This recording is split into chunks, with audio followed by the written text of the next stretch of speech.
Halo semua, di video kita kali ini kita akan lanjut untuk fitur dari aplikasi medsos kita. Di sini kita akan coba untuk pembuatan fitur dari follow usernya. Nah, untuk contoh fungsi follow usernya itu sendiri. Nah, contoh di sini kita follow satu akun. Contoh mungkin Mark Robert.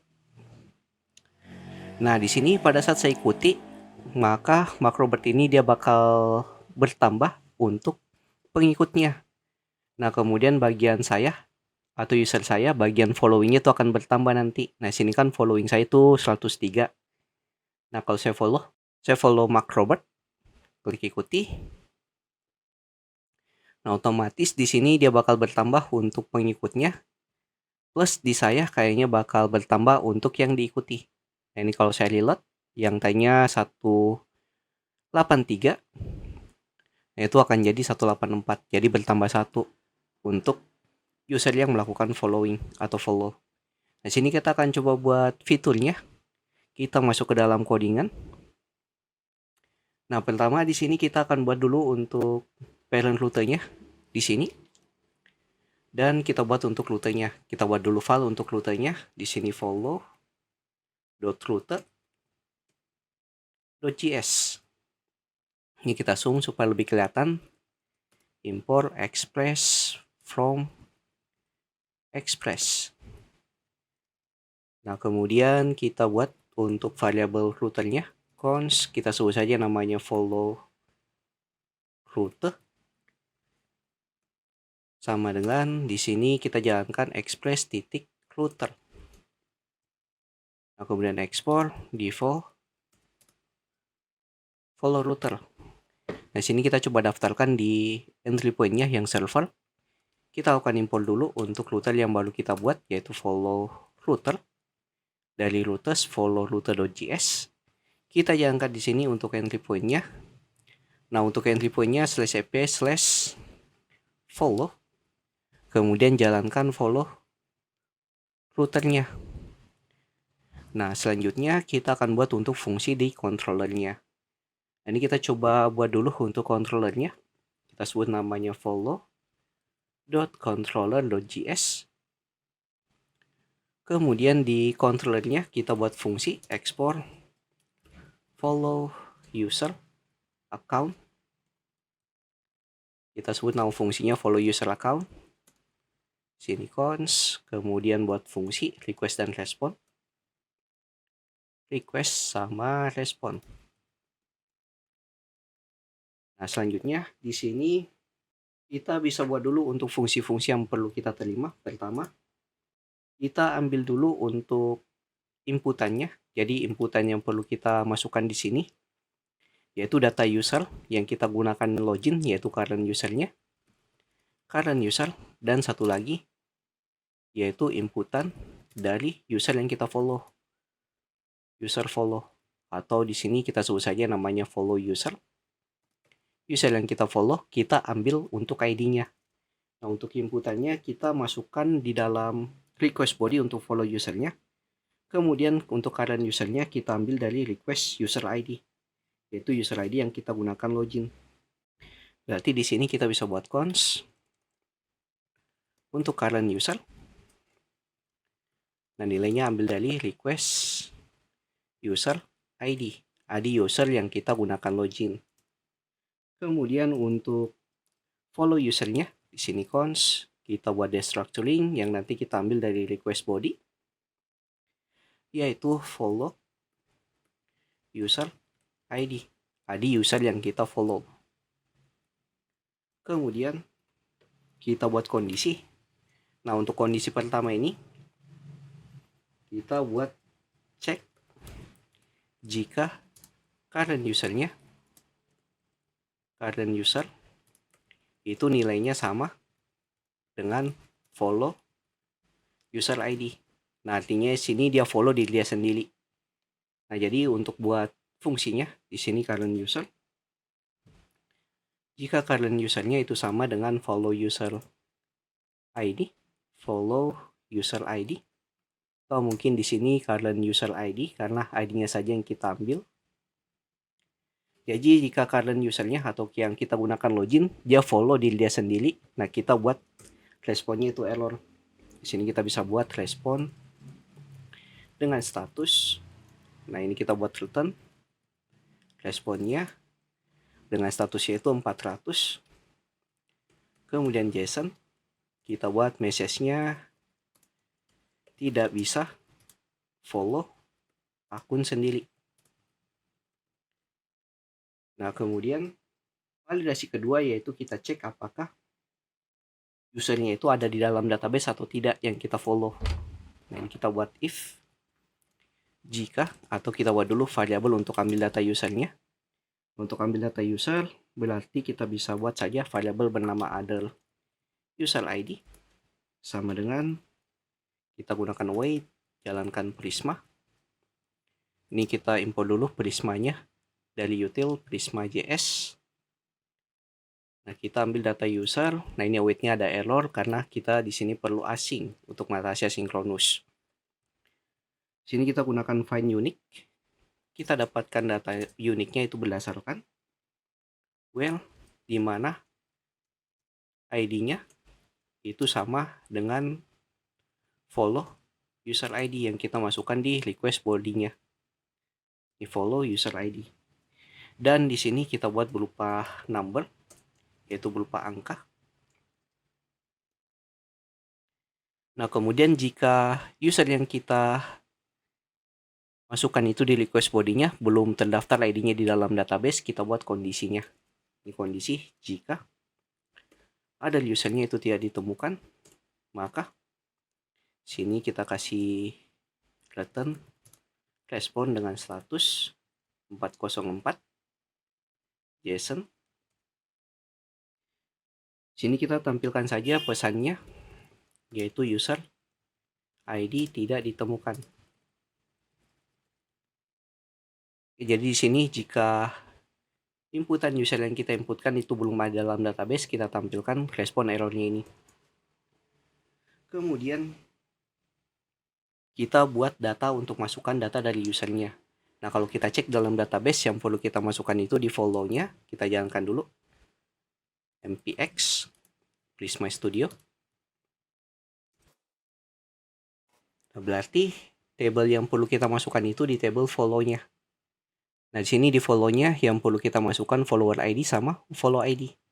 Nah, follower ID-nya berarti kita ambil dari data yang kita dapatkan di follow user ID-nya, kemudian untuk following ID-nya itu ambil dari current user ID kita. Nah, ini kita coba masukkan nilainya. Kita lakukan create nilai. Berarti di sini kita tinggal buat const, atau kita coba buat dulu apakah usernya sudah melakukan follow dari user kita atau tidak.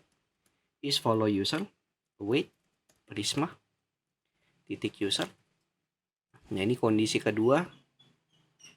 Kita gunakan find unique lagi. Find unique. Nah, cuman kondisinya berdasarkan dua kondisi. Sini where follower ID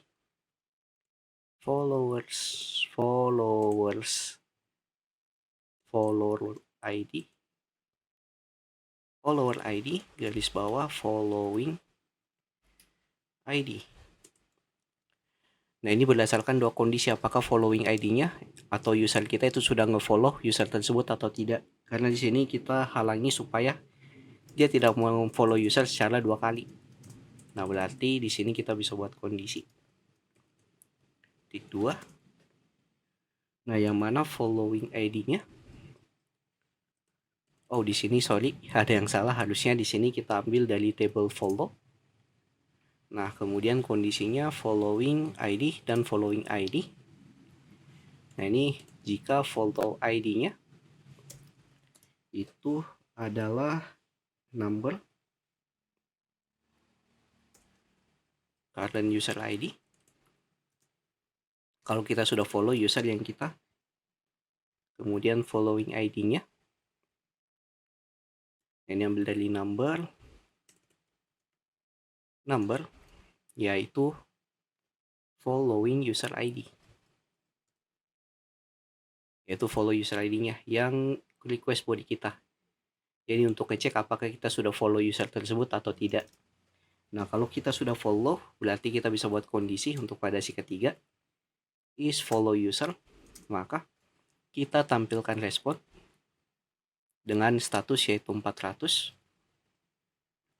Di sini untuk responnya, pesannya yaitu user sudah pernah di follow. Oke, kemudian fitur selanjutnya yaitu kita coba masukkan datanya ke dalam database sekarang, yaitu untuk table follow. Kita gunakan try and catch. Nah, kemudian di sini kita buat cons untuk follow sama dengan await prisma titik, di sini follow titik create. Kemudian data yang kita perlu masukkan yaitu follower ID. Nah, ID dari followernya berarti dari follow user ID. Nah, kemudian untuk following ID nilainya ambil dari current user ID. Nah, kemudian di sini untuk follow-nya sudah berhasil. Kita masukkan datanya ke dalam table follow yang ada di sini. Yang perlu kita edit sekarang yaitu bagian usernya. Nah, kita edit bagian follower count dan juga following count-nya. Nah, jadi user yang melakukan following count-nya itu bertambah. User yang di follow, follower count-nya bakal bertambah. Kita coba eksekusi. Di sini untuk update user count. Nah, untuk yang pertama kita update dulu yang bagian following current usernya. Di sini wait prisma titik user titik update. Kita update nilainya di mana ID-nya itu sama dengan current user ID. Kemudian data yang perlu diubah yaitu following count. Kita increment jadi 1. Jadi following count-nya bertambah 1 dari user yang melakukan follow user. Nah, kemudian satu lagi dengan kondisi yang sama tapi dengan kondisi yang sama dengan logic tambah data yang sama yaitu update data yang sama tapi dengan kondisi yang berbeda. Nah, kondisi yang kedua berarti kondisinya berdasarkan follow user ID. Kita ganti follower count-nya jadi increment 1 atau bertambah 1.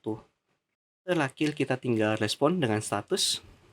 Respon dengan status 201 JSON. Nah, di sini kita tampilkan pesan message yaitu follow user berhasil. Nah, kemudian kita coba tampilkan datanya. Nah, datanya kita coba ambil berdasarkan data yang sudah kita buat di sini, yaitu create follow-nya. Kita panggil variable follow. Sini follow. Kemudian di catch-nya kita tampilkan saja respon sederhana. Respon 500. Sini dengan status server down. Dan kita cek juga kalau ada error di console log-nya. Kita log errornya apa. Oke, kita coba cek kondisinya. Nah, kita coba dulu cek kondisi yang pertama. Jadi jika user yang kita gunakan login, dia nge-follow ID user yang sama. Nah, contoh kita coba login pakai user Reski di sini, yaitu ID-nya 1. Kita coba login dulu. Sini out, login. Nah, ini kayaknya belum saya daftarkan. Kita lupa. Di follow routernya, kita belum buat routernya. Di sini cons. Sini follow router. Kemudian method post /follow. Kemudian dia jalankan untuk fungsi follow user account dari follow controller.js. Dan di sini kita butuh autentifikasinya untuk ambil request user ID. Berarti di sini kita tinggal panggil out middleware untuk ambil request user ID-nya. Ini udah aman, sudah terbuat semua. Kita coba langsung testing di Postman. Nah, pertama kita coba ambil dulu untuk tokennya. Di sini kita send. Oh, kita lupa lagi jalanin aplikasi. Buka terminal. Kita buka terminal baru, npm run dev. Kita coba lagi. Kita lakukan send. Kita dapat tokennya. Nah, ini user yang saya gunakan login itu user ID 1 yaitu Reski. Kita ambil tokennya, kita buat request baru di medsosnya ini. Kayaknya kita butuh buat folder dengan nama follow. Nah, di folder follow-nya kita buat request baru. Sini add request. Nah, untuk requestnya sini kita sebut saja namanya follow user dengan method post. Kemudian di sini http follow. Ini kayaknya rutenya double. Nah, jadi di servernya kan di sini /cp/follow, kemudian di sini kita masukkan lagi follow. Nah, ini kayaknya tidak perlu, cukup slash saja supaya lebih ringkas. Nah, di sini /cp/follow, kemudian kita coba masukkan request body kita. Nah, request body kita itu kita ganti jadi JSON. Request body kita berdasarkan follow user ID. Nah, kemudian kita coba inputannya ID-nya ini 1. Nah, jadi ini kan dapat nanti untuk validasi yang ini, yaitu karena user yang kita gunakan login itu tidak bisa follow ID user yang kita ingin follow, atau kita tidak bisa follow diri kita sendiri. Ini kalau kita send, otorisasinya belum kita masukkan di Belier. Masukkan dulu. Nah, ini ya, bakal muncul untuk error validasinya, tidak bisa follow akun sendiri. Nah, kalau kita masukkan yang ID-nya belum ada atau belum terdaftar database, di sini kan ID-nya cuma ada 1, 2, dan 3. Kalau kita masukkan ID-nya 5, di sini kita lakukan send. Nah, ini dia bakal muncul 404, user tidak ditemukan. Nah, ini berdasarkan error yang kita buat di sini, yang ini. Jadi jika ID dari usernya yang kita masukkan di request body itu belum ada dalam database. Nah, kemudian kita lanjut untuk validasi selanjutnya. Kita coba create follow-nya dulu, atau kita follow user. Nah, contoh di sini saya ingin follow user Budi. Contohnya berarti ID-nya 2. Nah, sehingga saya masukkan di request body-nya yaitu ID-nya 2. Kemudian kita lakukan send. Di sini ada error yaitu bagian follow find unique-nya. Kayaknya ini ada di, kita cek dulu di sini. Kayaknya itu ada sebagian sininya yang bermasalah, yaitu find unique-nya dari validasi yang kita buat di sini. Kayaknya ada yang salah ya. Oh, di sini nilainya sama, following ID. Harusnya itu di sini kita buat untuk follower ID. Follower ID berdasarkan follow user ID. Nah, kemudian untuk following ID-nya itu current user ID. Kayaknya udah aman, kita lakukan lagi send. Masuk datanya, kita cek di dalam database. Masuk ke Prisma Studio, kita lakukan reload. Nah, kita cek untuk user Reski, bagian following count-nya itu 1 bertambah 1, dan untuk user Budi follower count-nya bertambah 1. Nah, bagian follow-nya juga bakal masuk datanya. Nah, ini. Jadi bakal ngecek data ID yang melakukan following atau yang mau follow, dan follow-nya siapa yang dia follow. Jadi masuk ya datanya. Dan di sini kalau kita cek di bagian usernya lagi, nah di bagian kanan itu sudah masuk juga array-nya, yaitu siapa saja yang melakukan follow di dalam, atau siapa saja yang di follow oleh user Reski ini yang ID-nya 1, dan siapa saja yang nge-follow bagian user dari Ini ya, user dari Budi. Nah, jadi kita sudah dapat datanya. Nah, kemudian kalau kita coba follow lagi Budi, berarti untuk fungsi kita yang di sini itu sudah aman, yang create followingnya, dan juga update count-nya dari setiap user, dan juga following count dan follower count-nya. Nah, yang belum kita coba testing itu bagian yang ini. Yang ini. Bagaimana jika kita coba follow user yang sama? Jadi kita coba follow lagi Budi pakai user Leski. Kita lakukan send. Nah, di sini bakal tampil errornya, yaitu user sudah pernah di-follow. Nah, di sini kita sudah berhasil untuk pembuatan fungsi fitur follow usernya. Di video berikutnya, kita bakal buat untuk fungsi unfollow dari usernya. Jadi, jika yang tanyakan silahkan masuk ke grup Discord yang linknya ada di pin komen. Jangan lupa like, komen, dan share ke teman-teman kalian. See you next video. Have a nice day and bye.